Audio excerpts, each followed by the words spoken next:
ആധ്യാത്മിക സംസ്കാരത്തിന്റെ ഈറ്റില്ലമെന്ന് വിശേഷിപ്പിക്കപ്പെടുന്ന ഭാരതത്തിൽ അനാദികാലം മുതൽ ക്ഷേത്രങ്ങൾ ഉണ്ടായിരുന്നു എന്നതിന് ഇതിഹാസ പുരാണങ്ങൾ തെളിവ് നൽകുന്നു.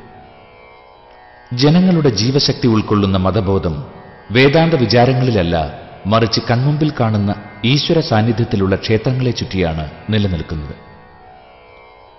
ക്ഷേത്രങ്ങളെ ഉപജീവിച്ചാണ് നമ്മുടെ കലകളും സാഹിത്യവും ശാസ്ത്രങ്ങളും സാമൂഹ്യ ജീവിതത്തിന്റെ ചിട്ടകളും രൂപം കൊണ്ടതും വികസിച്ചതും. ജനങ്ങളുടെ ജീവശക്തി ഉൾക്കൊള്ളുന്ന മതബോധം വേദാന്ത വിചാരങ്ങളിലല്ല, മറിച്ച് കൺമുമ്പിൽ കാണുന്ന ഈശ്വര സാന്നിധ്യമുള്ള ക്ഷേത്രങ്ങളെ ചുറ്റിയാണ് നിലനിൽക്കുന്നത്. ക്ഷേത്രങ്ങളെ ഉപജീവിച്ചാണ് നമ്മുടെ കലകളും സാഹിത്യവും ശാസ്ത്രങ്ങളും സാമൂഹ്യ ജീവിതത്തിന്റെ ചിട്ടകളും രൂപം കൊണ്ടതും വികസിച്ചതും. പ്രതികൂല സാഹചര്യങ്ങളെ അതിജീവിച്ച് നമ്മുടെ നാട്ടിൽ തലയുയർത്തി നിൽക്കുന്ന ക്ഷേത്രങ്ങൾ ദേശീയ ജീവിതത്തിന്റെയും സംസ്കാരത്തിന്റെയും അനശ്വര പ്രതീകങ്ങളായി അറിയപ്പെടുന്നു. ക്ഷേത്രത്തിന്റെ നിലനിൽപ്പിലൂടെ ഒരു സംസ്കൃതിയാണ് നിലനിൽക്കുന്നത്. ഒരു പ്രത്യേക ജാതിയുടെയോ മതത്തിന്റെയോ വർഗത്തിന്റെയോ ജനവിഭാഗത്തിന്റെയോ ക്ഷേമത്തെ ലക്ഷ്യമാക്കിയിട്ടുള്ളതല്ല ക്ഷേത്ര സംസ്കാരം. ലോകാ സമസ്ത സുഖിനോ ഭവന്തു എന്ന ഉത്കൃഷ്ട ആശയത്തിന്റെ സാക്ഷാത്കാരമാണ് ക്ഷേത്ര സംസ്കാരത്തിന്റെ ലക്ഷ്യമായി സങ്കല്പിക്കപ്പെട്ടിട്ടുള്ളത്. തത്ക്ഷേത്രം യച്ഛയാദൃച്ഛ യദ്വികാരി യദച്ഛയത് സചയോ യത്പ്രഭാവശ്ച തസ്മാത്സേന മേ ശൃണുഃ. ക്ഷേത്രായനം ക്ഷേത്രായനം.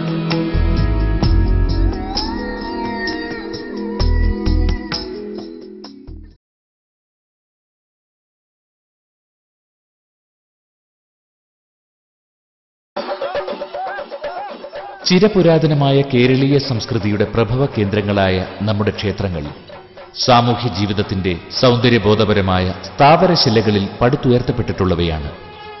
ജനജീവിതത്തിൽ അന്തർഭവിച്ചിരിക്കുന്ന അനുഷ്ഠാനപരമായ സങ്കല്പങ്ങളിൽ പോലും സൗന്ദര്യബോധത്തിന്റെ ലാവണ്യഭാവങ്ങൾ നിറഞ്ഞു നിൽക്കുന്നു. അനുഷ്ഠാനപരമായ ആചാരങ്ങളിൽ കലയുടെ കമനീയത ചേർത്തെടുത്ത ആഘോഷവേളകൾ കേരളീയ ക്ഷേത്ര സങ്കേതങ്ങളിലെ ആകർഷകമായ പ്രത്യേകതയാണ്. ഉത്സവാഘോഷങ്ങളില്ലാത്ത ക്ഷേത്രങ്ങൾ കേരളത്തിൽ അപൂർവമാണ്.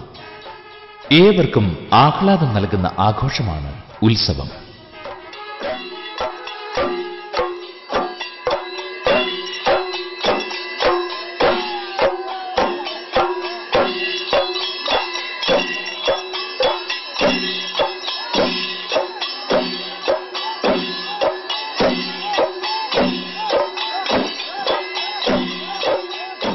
പ്രാക്തന സംസ്കൃതിയുടെ പൗരാണികതയിൽ നിന്ന് ഉടലെടുത്ത പുരാവൃത്തങ്ങളുടെ പുനരാഖ്യാനമാണ് ഓരോ ക്ഷേത്രോത്സവങ്ങളും.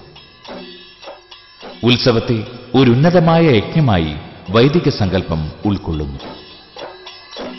ക്ഷേത്ര ചൈതന്യവർദ്ധനവിന് ആവശ്യം വേണ്ട 5 കാര്യങ്ങളിലൊന്നായി ഉത്സവത്തെ തന്ത്രശാസ്ത്രവും പരിഗണിക്കുന്നുണ്ട്. എല്ലാ ദേവന്മാർക്കും വർഷം തോറും ദിവസവ്യവസ്ഥയോടെ സർവസമ്പൽ സമൃദ്ധിയെ ഉദ്ദേശിച്ച് ഉത്സവം നടത്തണമെന്ന് തന്ത്രസമുച്ചയം നിർദ്ദേശിക്കുന്നു. വൈദികവും താന്ത്രികവുമായ മാനങ്ങളുള്ള ഉത്സവാഘോഷങ്ങളിൽ സജീവമാകുന്ന മറ്റൊരു ഘടകം തദ്ദേശീയ ജനതയുടെ ആത്മാവിഷ്കാരമാണ്. ദേശീയ ജനതയുടെ ജീവിത രീതിയുടെ പ്രത്യേകതകൾ പ്രതിഫലിക്കുന്ന ആഘോഷവേളകളാണ് ഓരോ ഉത്സവങ്ങളും. സാമൂഹ്യമായ കൂട്ടായ്മയുടെ പ്രകടിത രൂപമായ ഉത്സവത്തിന് ജീവവ്യവസ്ഥയുടെ താളക്രമമാണ് അടിസ്ഥാനം. മിത്തുകളിൽ പുനർജനിക്കുന്ന വിസ്മയകരമായൊരു ഉത്സവത്തിന്റെ ഒരുമയുടെയും പെരുമയുടെയും ദൃശ്യാവിഷ്കാരവുമായാണ് ക്ഷേത്രായനത്തിന്റെ ഇന്നത്തെ എപ്പിസോഡ് എത്തുന്നത്.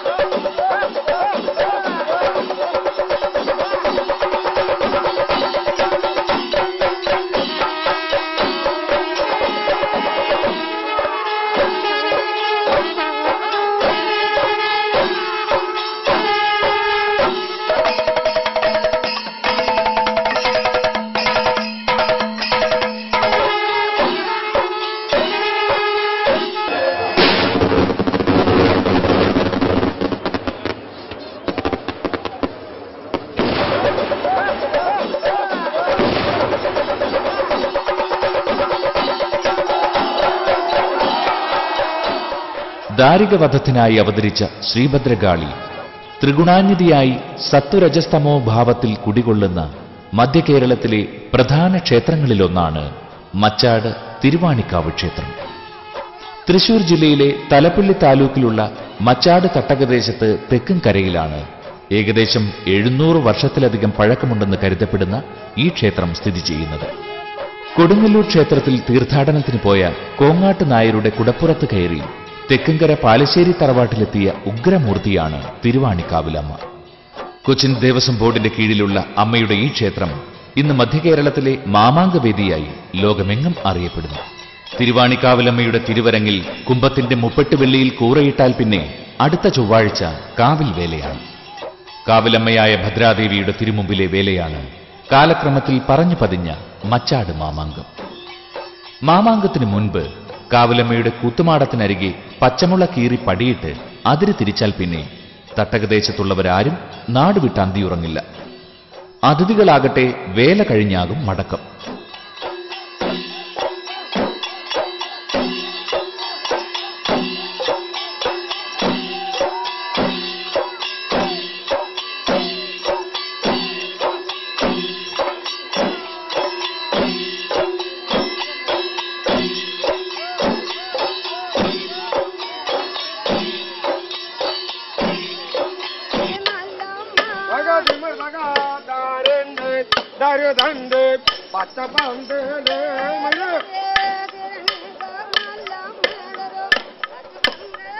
കാവ് കൂറയിട്ടാൽ ആചാരപ്രകാരം അവകാശികളായ സമുദായ അംഗങ്ങൾ ക്ഷേത്രത്തിൽ ദേവീ ദർശനത്തിനു ശേഷം തട്ടകദേശങ്ങളിൽ വേലയുടെ വരവറിയിക്കുവാൻ പുറപ്പെടുന്ന ചടങ്ങ് എല്ലാ ദിവസവും ഉണ്ടായിരിക്കും.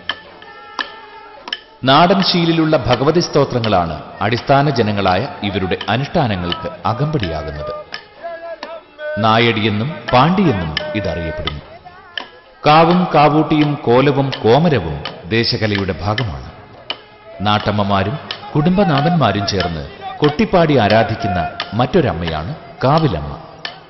അമ്മദേവിയുടെ തിരുമുമ്പിൽ ചോടുകളിൽ ചുവടിറയ്ക്കുന്ന നാടൻ കളികളിലൂടെ മാതൃദേവതയുടെ അവദാനങ്ങൾ വാഴ്ത്തപ്പെടുന്നു. ഭഗവതിയുടെ പ്രതിപുരുഷനായ ഇളയതിന്റെ പറപ്പുറപ്പാടും ഉത്സവ ദിവസങ്ങളിലെ നിത്യേനയുള്ള അനുഷ്ഠാനമായി നടക്കും. തിരുവാണിക്കാവ് ക്ഷേത്രത്തിന് ഏകദേശം 10 കിലോമീറ്റർ ചുറ്റളവിലുള്ള ദേശക്കാരാണ് പുകൾപെറ്റ മച്ചാട് മാമാങ്കത്തിൽ ഭാഗഭാക്കുകളാകുന്നത്. തെക്കുംകര, പനങ്ങാട്ടുകര, പുന്നംപറമ്പ്, മംഗലം, മണലിത്തറ, കരുമത്ര, വിരുപ്പാക്ക എന്നിവയാണ് മച്ചാട് മാമാങ്കത്തിന്റെ അംഗദേശങ്ങൾ.